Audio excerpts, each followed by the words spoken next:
What up? What up? All right, Jen, you want to Oh, kick I us got a off? mask on. I could take this off. You can. We need to see that face. They said you can't get it for 3 months, didn't they? I I'll take your word for that. I'm I sure you don't talk to know. people. I don't know. I don't. I hope nobody has to get it because that wasn't fun at all. Well, so we've actually heard varying reports of people not having many symptoms, other people experiencing a lot. What was your experience when you had to quarantine? I was very exhausted. I could barely move. Um, my throat was hurting. I had chills. My chest was hurting. I was very, very anxious. Like my mind was just wandering because I was probably thinking too much. I was throwing up. Like I threw up like the first day a couple times, but just once. And then after that, like I said, I just had no energy, so I was barely eating. I think I lost like 8 pounds. So it was a pretty big accomplishment just to get back onto the field last week. Oh yeah. I mean, I was just tired and exhausted. I don't want to say I had breathing problems, but like I couldn't fully like breathe out of my chest like I wanted to. Like you know how you just get that big air? Like sometimes I got it, sometimes I didn't. But again, like I felt like I was good with breathing, but it's very unfortunate. Like I was out for a whole week. You know, we had a big game versus the Rams that kind of determined whether we can go to the playoffs or not. And I couldn't play, so I had to sit there and watch as well as get tested positive every single day. And I think if anything, that's what hurts your mental. Is like it was one thing to be tested positive on Thursday, but then to be positive again Friday, and then be positive again Saturday, and then be positive again Sunday, and then Monday, and then Tuesday. It's like you're starting off your day seeing 3 positive tests. And it's just that's the hard part is every day you're building yourself up only to start back over the next day in the same boat of like, bro, am I ever gonna get through this? Tim One Booth. more real quick. Oh, can I just go one more real quick? Yes, Does that sorry. make sorry. Does that make the fact that you could set a new career high in receiving yards for a single season that much more significant on Sunday? You're like 5 yards away. You've got a few milestones in reach. Oh yeah, well, you know the thing about it is like once you come down with COVID and stuff, it's like you start realizing none of this stuff matters because you really just want to beat it and move past it.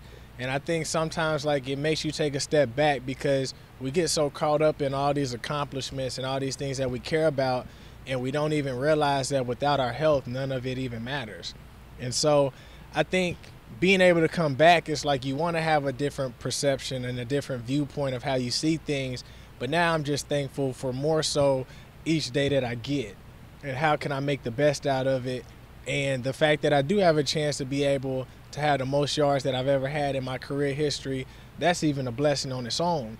And that's something that, you know, if it does happen, that I will be thankful for because they say the average is 3.5 years being in the league.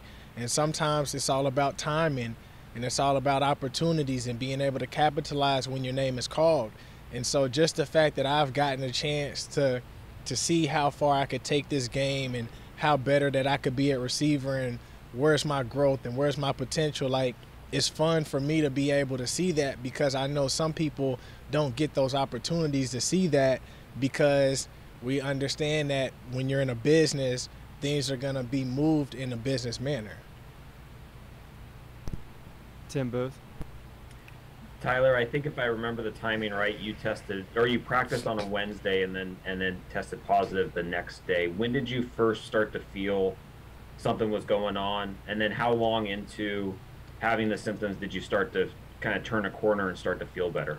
Yeah, I mean, my chest was hurting a little bit. Like I felt like I had a little cold on Wednesday, but I was negative on Wednesday. And, you know, I figured that it was raining here so much in Seattle. We flew to Houston and then it was hot. Then the next day we played and it was a little cold in Houston because they opened up the roof. And then we came back and it was really cold and really raining. So I just figured like maybe it's just because the weather's been changing and all that different stuff. And granted, I don't wear the right clothes during the weather. But then Wednesday night, I had the chills. And that's when I kind of felt like I had it. And then, like I said, my throat was hurting, my chest was hurting. And then that's when they told me that I tested positive. And I probably didn't start actually feeling like myself probably until maybe towards the end of Tuesday, beginning of like Wednesday and Thursday. But I got like this little IV, the monoclonal thing. I had got that on Wednesday, and that's really when I started feeling great. And then Thursday I tested negative. John Boyle. Yeah, Tyler, does going through this experience kind of change the way you look at COVID in the league right now? I feel like for so many people we're focused on, is this guy available? Like, who's playing this week? And, there's a real side of it of guys getting sick and trying to come back from an illness. Did that change your perception on that? I mean, it makes you frustrated as an individual, because when you've dealt with the symptoms of COVID and you've seen how it was on you, it's like we really don't know how it's going to affect other people. And so, like, for me, yeah, it sucked seeing people say, is Tyler going to play? Is Tyler going to play? Need him to help my fantasy. Well, it's like, I'm just trying to make it through this. Like, people forget. Like, people just see COVID as just whatever until you actually get it, or you go through it, or other people in your family go through it, and you see how detrimental it is, and you see how people do die from this stuff. And, like, that's why I said, for me, it's unfortunate that I couldn't play, but I'm also thankful that I was able to still, I'm able to still be here and still enjoy my life and, all that different type of stuff too. But I mean, I feel like people should get vaccinated. I mean, people should get tested a lot more than usual. Like, the way that I got it, I was like, man, this is unfortunate. And you just don't know what people are dealing with, because we think COVID is something that like is very extreme when it comes to symptoms, and we don't realize that it could just be a headache. And it could be a runny nose, and it could be a slight scratch in your throat, or your chest hurts, because we think that it has to be something so devastating. And that's not how the symptoms always are early on. And so, like I said, I thought I just had a little slight cold, and it turns out that I had COVID. And so when you're not getting tested, imagine how many people are just thinking that their symptoms is just, runny nose ain't COVID. Like, I get a runny nose all the time in the winter. And now you're just passing it along. And so, I don't know, man. Everybody got their own thing. But for me, I just felt like with the new rule, if I had 5 days to be able to play, it would have been a long shot, because I still was dealing with stuff. And then one other topic, I don't know if you saw Bobby's press conference yesterday, but he opened it talking about mental health. I know that's a topic you've talked about a lot in the past and taken really seriously. When did you kind of feel comfortable talking about that and making that something you want to be public about? I don't think you ever feel comfortable talking about it. I just think you finally come to a place where you realize that the only person who should care about what you're talking about and care about your growth is yourself. Because at the end of the day, like, you're all you really have. Like, we want to say that we have our family and our friends, but at the end of the day, like, all it takes is one decision for them to be gone and for them not to be a part of your life. And all of us have our own journey. All of us have things that we experience and that we have to go through, and nobody really wants to know the real work that goes behind what you have to do and be to become this individual that people see on the outside. And so, like, in life, everybody cares about perception. Oh, he looks good. He looks like a great player. He is a great player. I like how he does this. I like how my kid loves him. He's an inspiration. But you don't see the work that you have to do behind closed doors. Like, you don't see them days where, if you relate it to football, you don't see the drop passes at practice. You don't see the bad routes. You don't see the times you get locked up. And when you relate that to life, you don't see the mistakes that you made. You don't see the things that would make people laugh at you or judge you or look at you sideways or say that you shouldn't be in this position because of who you are as a person. And so that's just what I've learned in general, is that in this sport of football, you get so caught up in your worth being what people say about you and your stats and people saying good job, and you don't really realize that it haunts you at the end of your career, because now you're looking for people to tell you good job and slap you on the butt or on the head or whatever and say, hey man, like, I love what you're doing. You got to be able to be your best fan. Like, you got to be able to be the person that want to see yourself win. Like, you have to be that person that's okay with the ugly work that you have to be able to do, because your partner may not even like what you got to go through. But at the end of the day, it's your life and it's your journey. And you have to figure out how do you be the best version that you could be. And if other people want to be a part of that growth and journey, then cool. But you also got to be okay if they don't want to be neither. Bob. Yeah, Tyler. I did just one more on the COVID that you went through. I mean, on Sunday when you played, was it any different, or did you notice any different, or did you feel totally normal? Or I was tired. I mean, like I said, I was tired. Like, I basically had another bye week, and I was at home laying down because I couldn't really do much else. Like, I just laid down, watched TV, and played the game. Like, that's all you could really do, because, like, anything that had to do with getting up and moving around, you just didn't want to do it. And times where you did feel good, you didn't want to do too much and then start feeling bad again.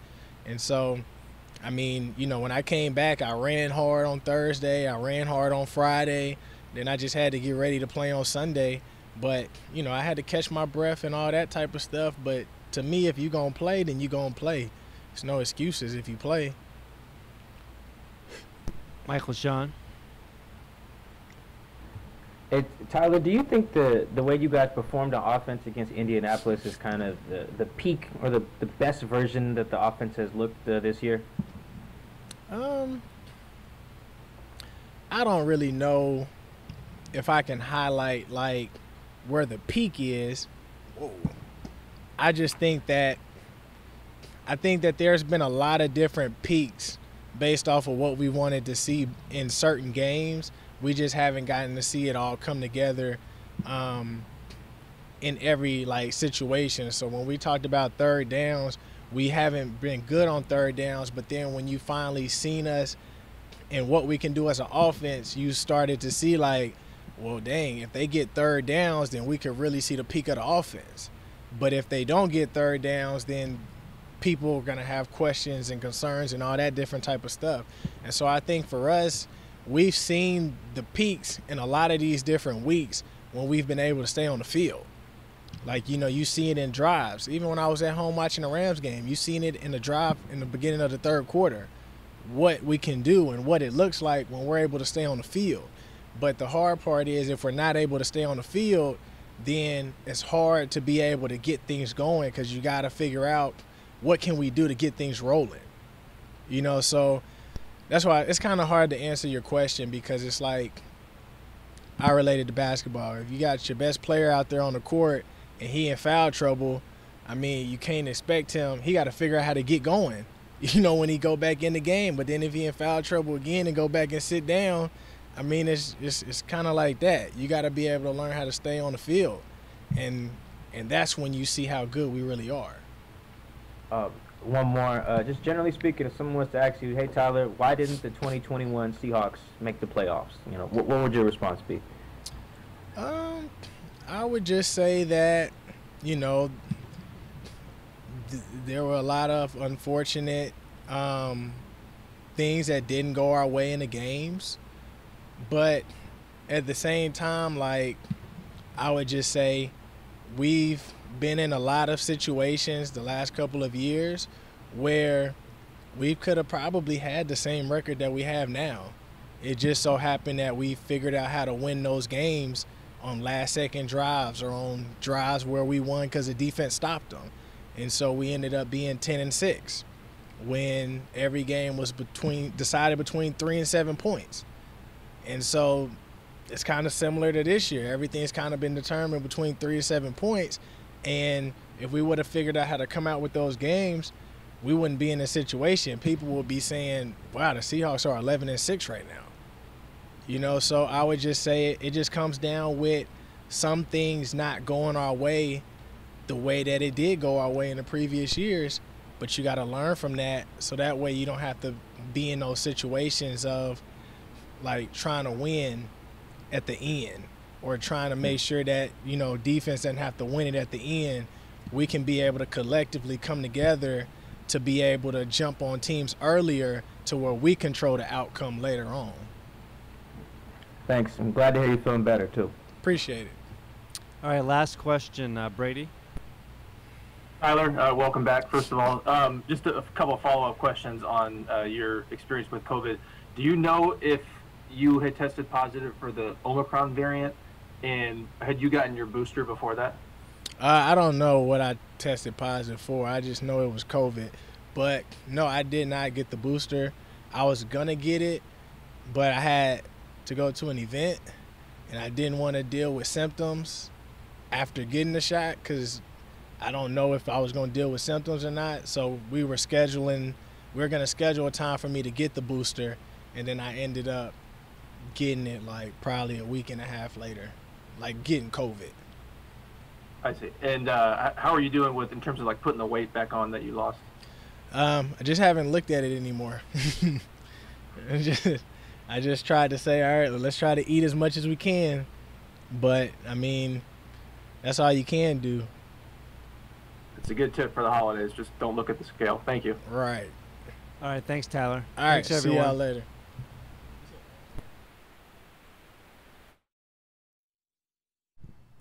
All right, that's it, guys. We'll have Shane after practice.